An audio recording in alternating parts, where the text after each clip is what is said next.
నిన్న అచ్చెన్నాయుడు గారు విజయనగరం జిల్లాలో మాట్లాడుతూ ఒక మీటింగ్లో ఏదైతే మేము మేనిఫెస్టోలో పెట్టామో, ఏదైతే మేము ఎన్నికల మేనిఫెస్టోలో అనౌన్స్ చేసామో అన్ని పథకాలు ఇచ్చేసాము.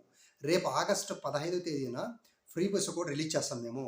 అలాగే మాకు ఏదైతే మేము ఆడబిడ్డ నిధి ప్రతి మహిళకి 18 సంవత్సరాలు నిండిన ప్రతి మహిళకి 1500 ఇస్తామని చెప్పాము. ఈ 1500 ఇది ఒక్కటే పెద్ద సమస్యగా మారిపోయింది.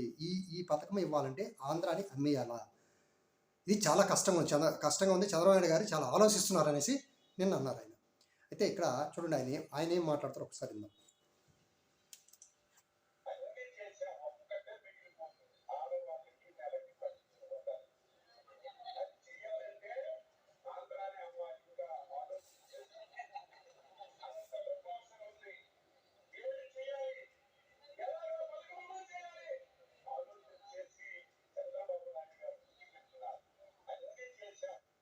చూడండి, అన్నీ చేసాము, ఈ ఒక్క పథకమే ఉందని చెప్తున్నారు.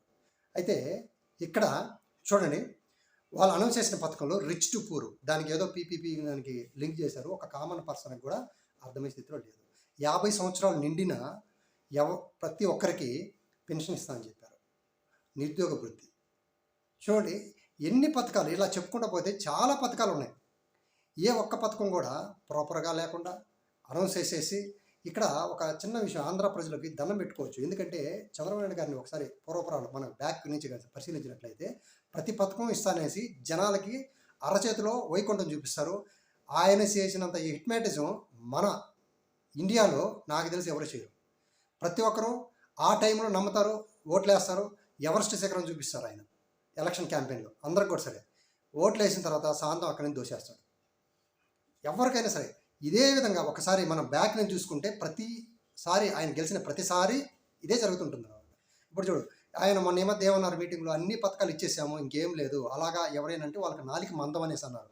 ఇప్పుడు అచ్చెన్నాయుడు ఇంకా అందరూ మంత్రులు అందరూ ఒక్కసారి జనాలను కూడా ట్యూన్ చేస్తారు అక్కడ నీట్గా. ఇంక వాళ్ళ మీడియా ఉంది కదా, ఆ మీడియా కూడా జనాల్ని ట్యూన్ చేస్తుంది. అన్ని పథకాలు ఇచ్చేశారు, అయిపోయింది అన్నట్టు ఒక భ్రమలో ఆంధ్రప్రదేశ్ జనాల్ని పెట్టడానికి రెడీ అయిపోయారు.